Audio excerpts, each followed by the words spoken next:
এবার প্রশ্ন আসতে পারে, যদি কেউ অসুস্থ হয়ে যায়, স্নান করতে না পারে, তাহলে সে কি ব্রত করতে পারবে না? প্রশ্ন আসতে পারে না? বৃদ্ধ ভোরবেলা উঠে তার স্নান করার শক্তি নেই, তাহলে সে কি করে ব্রত করবে? শাস্ত্র তারও ব্যাখ্যা দিয়েছে। স্নান হচ্ছে 7 প্রকার। কয় প্রকার? 7 প্রকার। মন্ত্রং ভৌমং তথাগ্নেয়ং বায়ব্যং দিব্যমেবচ বারুণং মানসঞ্চৈব সপ্ত স্নানানুক্রমাৎ। স্নান হচ্ছে 7 প্রকার। 7 প্রকার স্নান। আপুহিষ্টাদি দিবর্মত্রং মৃদালবংশ্চ পার্থিবম আগ্নেয়ং বস্মনা স্নানং বায়ব্যং রজসা গবাম অদ্বি শত পর্বার্চিভি স্নানং তদ্দিব্যমেবচ বারুণং চাবগাহশ্চ মানসং বিষ্ণু চিন্তনম। 7 প্রকার স্নান রয়েছে। 7 প্রকার স্নানের মাঝে প্রথম স্নান হলো মন্ত্র স্নান, মন্ত্র। দ্বিতীয় স্নানের নাম হচ্ছে ভৌম। তৃতীয় স্নানের নাম হচ্ছে আগ্নেয়। চতুর্থ স্নানের নাম হচ্ছে বায়ব্য। পঞ্চম স্নানের নাম হচ্ছে দিব্য। ষষ্ঠ স্নানের নাম হচ্ছে বারুণ। সপ্তম স্নানের নাম হচ্ছে মানস। আমি যদি স্নান নিয়ে কেবল আলোচনা করি, গুরু কৃপায় 7 দিন করা যাবে। কেবল স্নান, এক এক দিন এক একটা সফটওয়্যার জানা দরকার। আমরা অনেকেই নিত্য কর্মটাই জানি না। আপনাদের জন্য নিত্য কর্মের আমরা একটা শীটের ব্যবস্থা করেছি, অচিরেই আপনারা পাবেন। ঘুম থেকে উঠে রাত্রে ঘুমানোর পূর্ব পর্যন্ত আপনার কর্তব্য কি, আপনি কি কার্য সম্পাদন করবেন, কি করে আপনি সেবা দেবেন, কি করে ভগবানকে নিদ্রা থেকে জাগাবেন, নিদ্রা দেবেন, অর্চন করবেন, সকল কিছু এই শীটটায় পাবেন। আপনারা অচিরেই পেয়ে যাবেন। পরশু হয়তো আপনাদের হাতে আমরা দিতে পারবো। তো 7 প্রকার স্নানের মাঝে প্রথম স্নানটা হচ্ছে মন্ত্র স্নান। যত উপযুক্ত মন্ত্রাদি উচ্চারণের মাধ্যমে নিজ শরীরে জল সিঞ্চনকে মন্ত্র স্নান বলে। যত উপযুক্ত মন্ত্রের মাধ্যমে যখন সারা শরীরে আপনি জল দেবেন, এটি হলো মন্ত্র স্নান। দ্বিতীয় স্নানটির নাম হলো ভৌম স্নান। ভৌম স্নান কি মৃত্তিকা ব্যবহারের মাধ্যমে স্নানকে বলে ভৌম স্নান।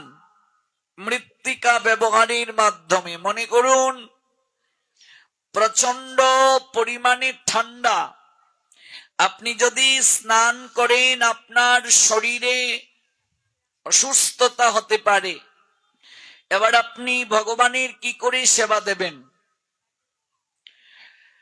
এই ক্ষেত্রে আপনার করণীয় হলো, যদি আপনি ব্রজের ধুলি কিংবা কোনো তীর্থের ধুলি কিংবা তুলসী মূলের ধুলি আপনার শরীরে স্পর্শ করেন, একটু মাখিয়ে দেন, আপনার স্নান হয়ে গেল। আপনি ভগবত কার্য করতে পারবেন। তাহলে এবার কেউ যদি মনে করে যে আমি স্নান করব না, প্রতিদিন একটু ধুলি মেখে সব কাজ করে নেব, এটা কপটতা। একটু বৃন্দাবনের ধুলি রেখে দিলাম, আর স্নানেরও দরকার নেই, একটু ধুলি দিয়ে একটু বাড়িয়ে দাও সাউন্ড, প্রতিদিন আমরা শুরু করে দিলাম, না, এটা হবে না। এটা অপারগ যখন আপনি হবেন। তৃতীয় স্নানের নাম হচ্ছে আগ্নেয় স্নান।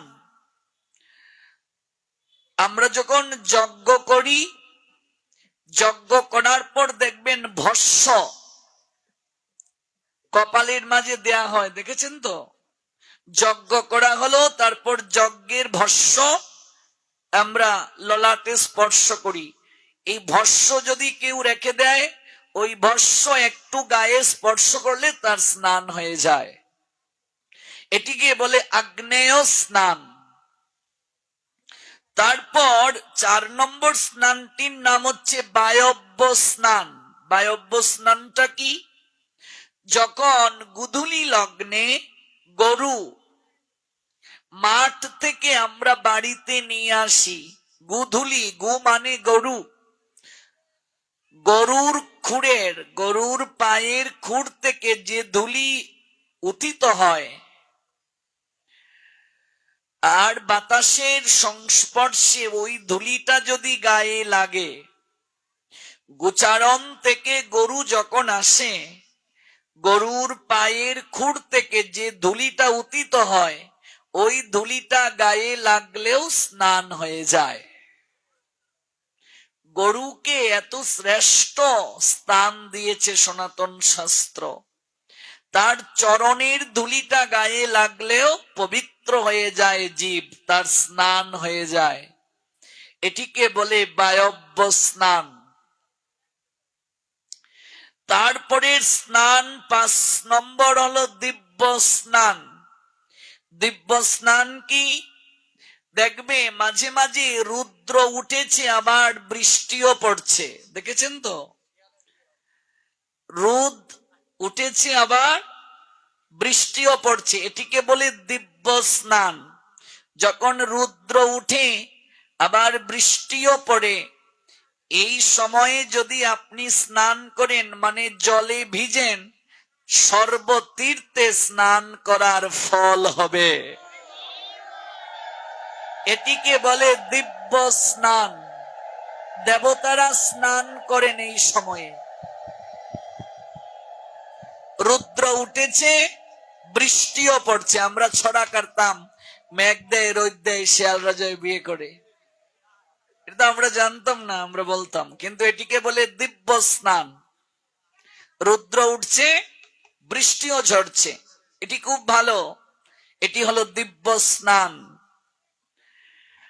আর এরপরের স্নানটির নাম হলো বারুণ স্নান। 6 নম্বর। বারুণ স্নান আমরা প্রতিদিন করি। আমরা প্রতিদিন যে স্নান করি, এই স্নানটির নাম হলো বারুণ স্নান। বারুণ স্নানটা কি? মস্তককে জলে ডুবিয়ে স্নান করা। জলের মাঝে মস্তকটা ডুব দেয়াকে বলে বারুণ স্নান। অর্থাৎ জলের ভেতরে আপনাকে প্রবেশ করতে হবে, অর্থাৎ জলে ডুব দেওয়া, মস্তকটা জলের ভেতরে ডুবিয়ে রাখা, এটিকে বলে বারুণ স্নান। জলে অবগাহন পূর্বক, অর্থাৎ নিমজ্জিত হয়ে যে স্নান, সেই স্নানকে বলে বারুণ স্নান। বারুণ স্নান। বারুণী, আমরা বলি না বারুণীতে যাব, বারুণী মানে কি বলুন? জানেন কি? এই যে পন্তীর্থে যখন আমরা যাই, অনেকে বলি কোথায় যাচ্ছ? বারুণীতে যাচ্ছি। বারুণী মানে কি? বারুণী স্নান যে আমরা বলি, বারুণী স্নান মানে কি? না, পন্তীর্থ তো একটা তীর্থ। পন মানে প্রতিজ্ঞা, প্রতিজ্ঞা করে এই তীর্থ এসেছে, তাই পন্তীর্থ। বারুণী স্নান মানে কি? বারুণী হলো দেবী গঙ্গার একটি নাম। মা গঙ্গার একটি নাম হলো বারুণী। ওই বারুণী থেকে বারুণ, বারুণ হলো মহাদেবের একটি নাম। মহাদেবের মস্তকের জটার মাঝে জল থাকে, গঙ্গা, এই জটার মাঝে তিনি ধারণ করেছেন। যখন আপনি আপনার মস্তক জলে নিমজ্জিত করবেন, এই স্নানকে বলে বারুণ স্নান। স্ত্রীলিঙ্গে বারুণী, বারুণী হলো দেবী গঙ্গা, ওই গঙ্গা স্নানই হলো বারুণী স্নান। তাহলে 7 প্রকার স্নানের মাঝে হলো ষষ্ঠ বারুণ স্নান। এবার সপ্তম স্নানের নাম হচ্ছে মানস স্নান। এই 7 প্রকার স্নানের মাঝে সর্বোত্তম সবচেয়ে শ্রেষ্ঠ হলো মানস স্নান। মানস স্নানটা কি? ভগবান বিষ্ণুকে স্মরণ করে বিষ্ণুর পাদপদ্ম বিনুসৃত গঙ্গার জলে আপনি স্নান করছেন। মনে মনে এই রূপ চিন্তা করার নাম হলো মানস স্নান। এই স্নান সর্বশ্রেষ্ঠ, অর্থাৎ ভগবানের চিন্তা করা। চিন্তা করে করে এরকম ভাবনা আনয়ন করা যে প্রভুর চরণ থেকে তো গঙ্গার সৃষ্টি, ওই গঙ্গার জলে আপনি অবগাহিত হচ্ছেন। ভগবান শ্রী বিষ্ণুকে চিন্তন করাটাই হলো স্নান। এটিকে বলে মানস স্নান। এই যে আমরা ভগবানের কথা শ্রবণ করছি, এই যে আমরা ভগবানের কথা কীর্তন করছি, এটাও আমরা স্নান করছি। এই স্নানকেই বলে মানস স্নান। ভগবানের কথা শ্রবণ করাটাও এক প্রকার স্নান। এই স্নানকে বলে মানস স্নান। আপনি এই বদন দ্বারা কৃষ্ণ নাম উচ্চারণ করার সঙ্গে সঙ্গে আপনার এই দেহটা পবিত্র হয়ে গেল। এই জন্য আমরা পর্যন্ত ওই জায়গায় পৌঁছাতে না পারবো, ততদিন যাবৎ আমরা ওই বৈদি স্নানগুলো করি, জলের মাঝে ডুব দেই। কিন্তু অনেক সাধক যারা উপরের স্তরে উঠে গেছে, যেমন বংশীদাস বাবাজি মহারাজ, আপনারা জানেন কিনা, যিনি বৈষ্ণব চূড়ামণি, এই কিশোরগঞ্জ জেলায় পাকুন্দিয়া উপজেলার মজিদপুর গ্রামে একটা জেলে পরিবারে তার জন্ম। গিয়েছেন কি কেউ বংশীদাস বাবাজি মহারাজের আবির্ভাব স্থানে? মা গিয়েছ? হ্যাঁ। এই বংশীদাস বাবাজি মহারাজ এত বড় বৈষ্ণব ছিলেন, বৃন্দাবনে আগুন লেগেছে, তিনি এই কিশোরগঞ্জের মজিদপুর থেকে ফু দিয়ে আগুন নিভিয়েছিলেন। দর্শন করে আসবেন, আমরা অনেকেই জানি না ওনাদের কথা। নবদ্বীপে তিনি যখন ছিলেন, কোনদিন তিনি বৃক্ষের ফল গাছের ডালে উঠে পারতেন না, হাত লম্বা করে ফলকে তিনি চয়ন করতেন, পুষ্প হাত লম্বা করে চয়ন করতেন। এত অলৌকিক গুণ ছিল তার। সমগ্র বৈষ্ণব সমাজ তাকে বৈষ্ণব চূড়ামণি উপাধি দিয়েছেন। একটা জেলে পরিবারে তার জন্ম, এবং আপনারা অবাক হবেন, তার প্রেমার ভক্তির ডুরে ভগবান বাধা ছিল। গোপালকে নিয়ে গিয়েছেন পুকুরে স্নান করাতে, গোপালের বিগ্রহকে, যা স্নান করে আয়, বিগ্রহকে বলছেন। সঙ্গে কি করছেন, দড়ি দিয়ে বেঁধে দিয়েছেন বিগ্রহের কোমর, বেশি দূরে গেলে ডুবে মরে যাবে। এবার হাতে একটা কঞ্চি নিয়ে দাঁড়িয়ে বলছেন, উঠে আয়, উঠে আয় গোপাল। এবার গোপাল উঠে আসছে না, সাঁতরাচ্ছে স্বয়ং ভগবান।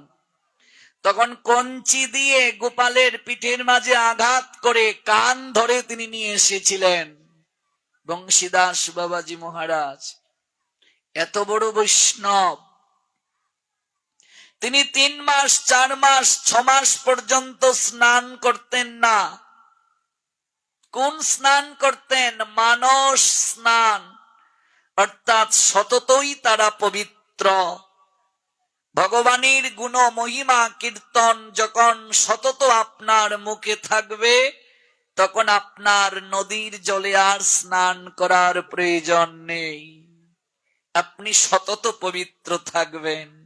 এই স্নানকে বলে মানস স্নান। 7 প্রকার স্নানের মাঝে শ্রেষ্ঠ।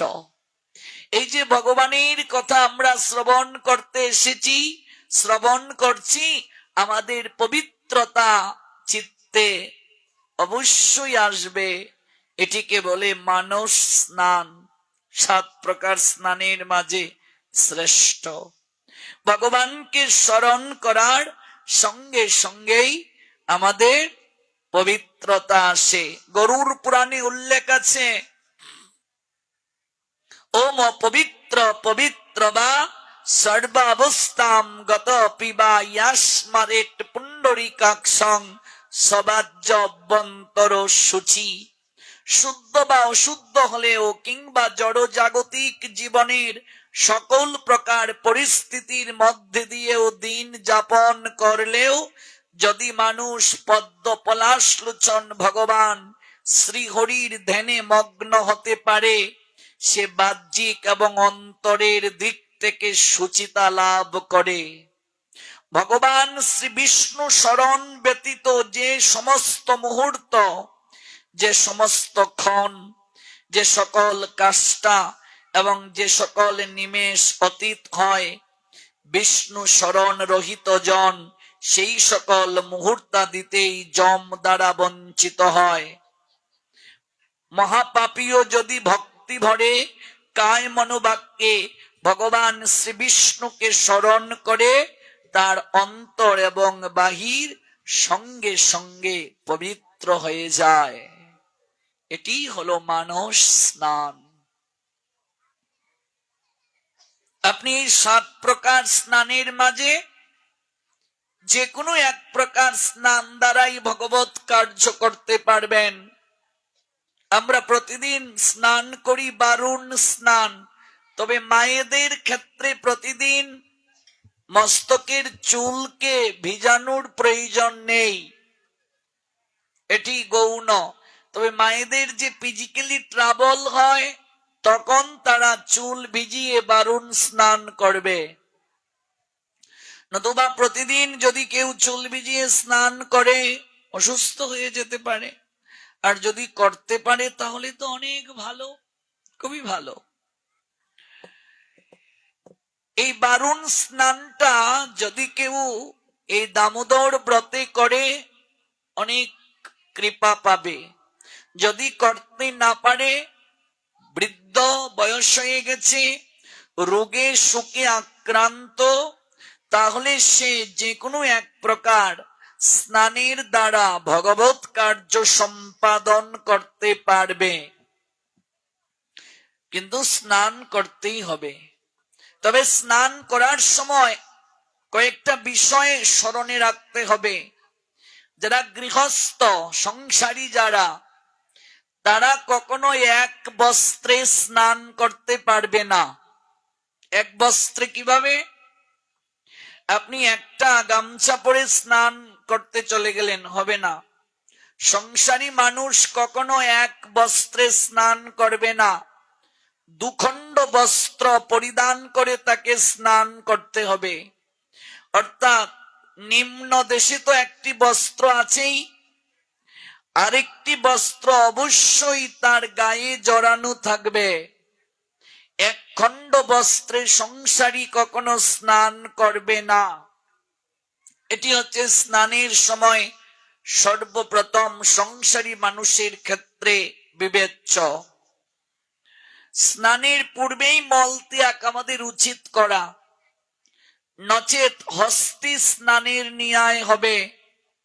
হাতি দেখবেন সুন্দর করে স্নান করে, স্নানের পর দেখবে সুর দ্বারা সারা গায়ে আবার ধুলাবালি ছিটিয়ে দেয়। স্নান করার পর যদি কেউ আবার মল ত্যাগ করে, সমর্থ হলে তাকে আবার স্নান করতে হবে। যদি অসমর্থ হয়, কোমর পর্যন্ত তাকে ধৌত করতে হবে। মল ত্যাগ করে স্নান না করলে তার দেহ অপবিত্র। প্রস্রাব করে জল নিতে হবে। দাঁড়িয়ে প্রস্রাব নিষিদ্ধ, বসে প্রস্রাব করতে হবে।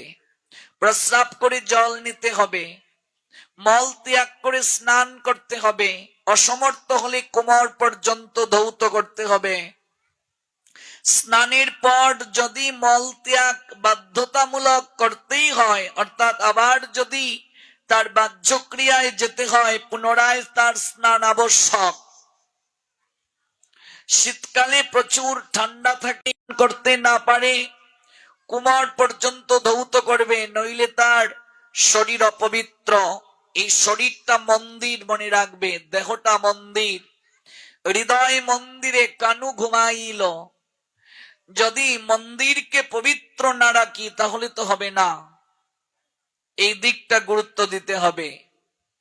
হস্ত দ্বারা বা পরিহিত স্নান বস্ত্র দ্বারা কখনো গাত্র মার্জন করা উচিত নয়। আমরা অনেক সময় দেখি কি, গামছা পরে কেউ স্নান করেছে, আবার ওই গামছাটা দিয়ে শরীরটাকে মার্জন করছে, না, লক্ষ্মী হারা হবে।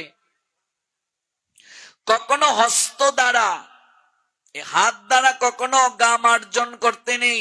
হাতের মাঝে অবশ্যই একটা মার্জনী থাকতে হবে। মার্জনী ব্যতীত শুধু হাত দিয়ে গা মার্জন করতে নেই। হস্ত দ্বারা বা পরিহিত স্নান বস্ত্র দ্বারা গাত্র মার্জন করা উচিত নয়। হস্ত দ্বারা বা পরিহিত স্নান বস্ত্র দ্বারা গাত্র মার্জন করলে কুকুরের উচ্ছিষ্ট তুল্য হয়। একটা শ্লোক আছে, করেন মার্জিতং গাত্রং স্নান বস্ত্রেণ বায়াদি সুনুচ্ছিষ্টং ভবেৎ গাত্রং পুনঃ স্নানেন শুদ্ধতি।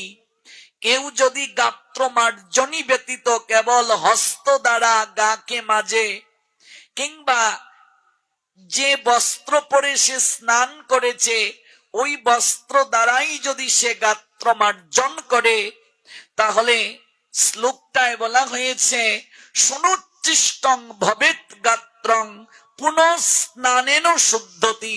পুনরায় যদি সে স্নান না করে তাহলে সে শুদ্ধ হবে না, অশুদ্ধ থাকবে। এরপরে যে বিষয়টি মনে রাখতে হবে, স্নান বস্ত্রের জল নিংড়ে নিতে হবে।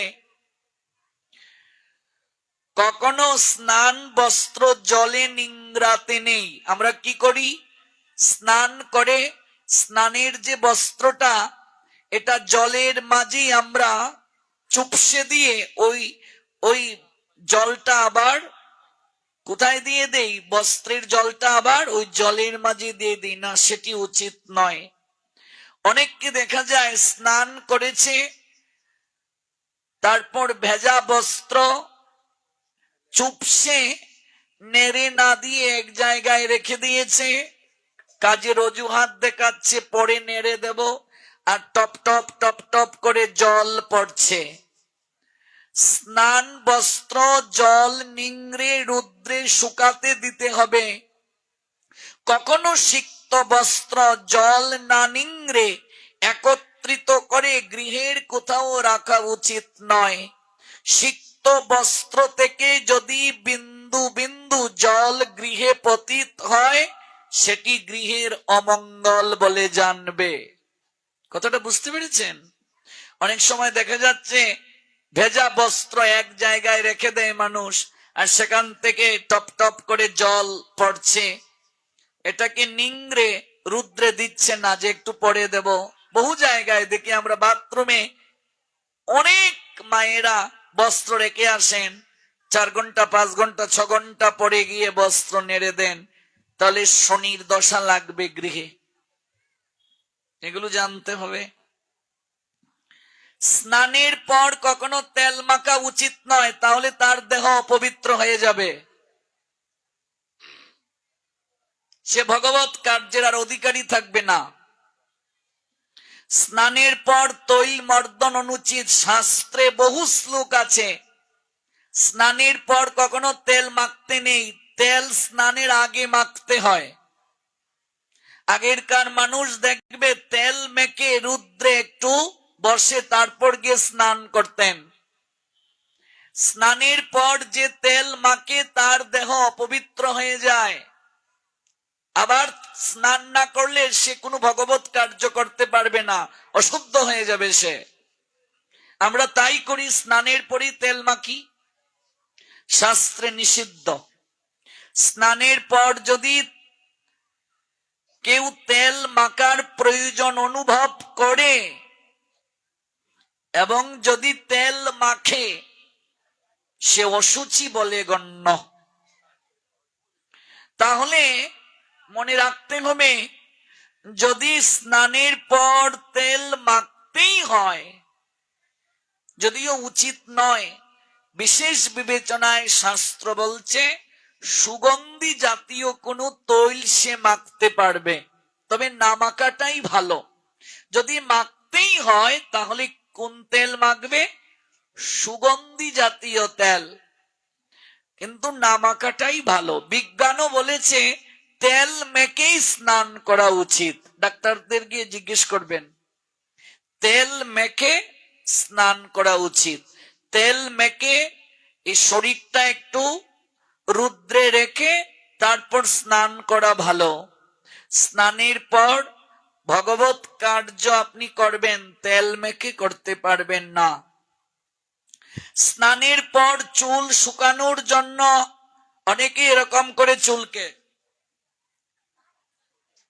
চুলে ঝাঁকুনি দেয়, এবং এই চুলের জল যদি কারো গায়ে পড়ে সঙ্গে সঙ্গে সে অশুদ্ধি বললে গণ্য, এবং তার শনির দশা লাগবে। এই জন্য ঝাঁকুনি দেয়া যাবে না, নিষিদ্ধ। স্নানের পর স্নান বস্ত্র কখনো ধৌত না করে গা মুছা উচিত নয়, তাহলে দেহ অশুদ্ধ বলে গণ্য।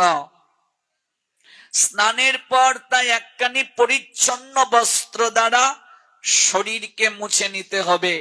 এগুলো হচ্ছে স্নানের সময় মনে রাখা বাঞ্ছনীয়। আরেকটা বিষয়, স্নান করতে গিয়ে কখনো পা দ্বারা জল খেলি করতে নেই। আমরা অনেক সময় দেখবে নদীতে গিয়ে পা দিয়ে জলকে এরকম করছি, এটাও উচিত নয়। জলের দেবতা বরুণ বিরাগ ভাজন হন। নদীতে যদি কেউ স্নান করে জলকে প্রথমে প্রণাম দেবে, তারপর স্নান করবে। যদি নদীতে স্নান না করে গৃহে স্নান করে, তাহলে অবশ্যই স্নান করার পূর্বে সপ্ত তীর্থকে আমন্ত্রণ করে স্নান করবে। গঙ্গে চ যমুনা চৈব গোদাবরী সরস্বতী নর্মদা সিন্ধু কাবেরী জলে অস্মিন সন্নিধিং কুরু। তাহলে তার সপ্ত তীর্থে স্নান হবে। স্নান ব্যতীত যারা আহার গ্রহণ করে তারা ম্লেচ্ছ, যবন। হিন্দুরা কখনো স্নান না করে খাবে না, এক সময় খেতও না। আজকাল হিন্দুরাও স্নান না করে খায়।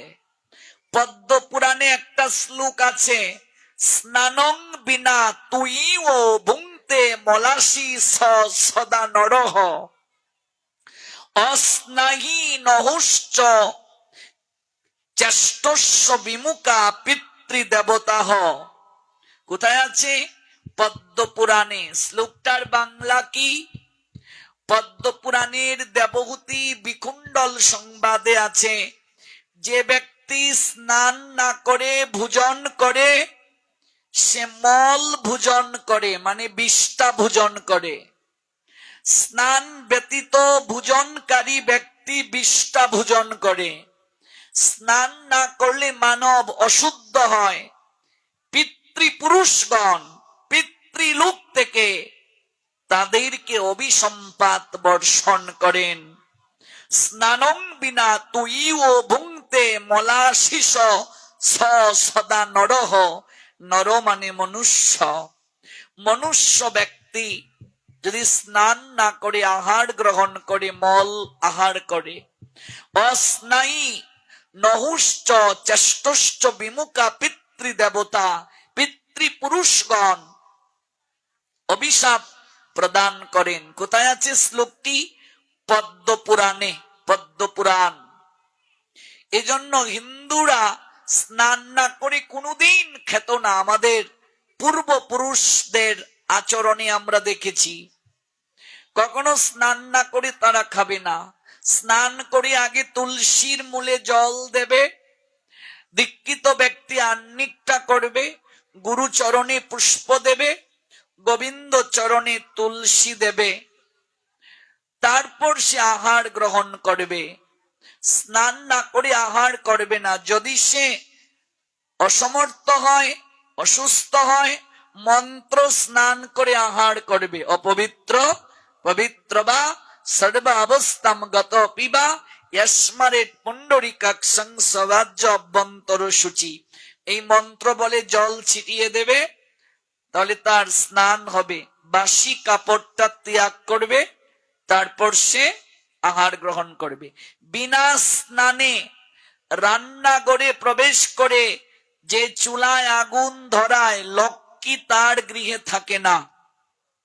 স্নান না করে চুলায় আগুন ধরাতে নেই, রান্না করতে নেই। এখানে আমার মা, কাকিমা, জেঠিমার বয়সী যারা, তারা যখন বৌমা হয়ে এসেছিলেন, স্নান না করে কখনো তারা রান্নাঘরে ঢুকতেন না।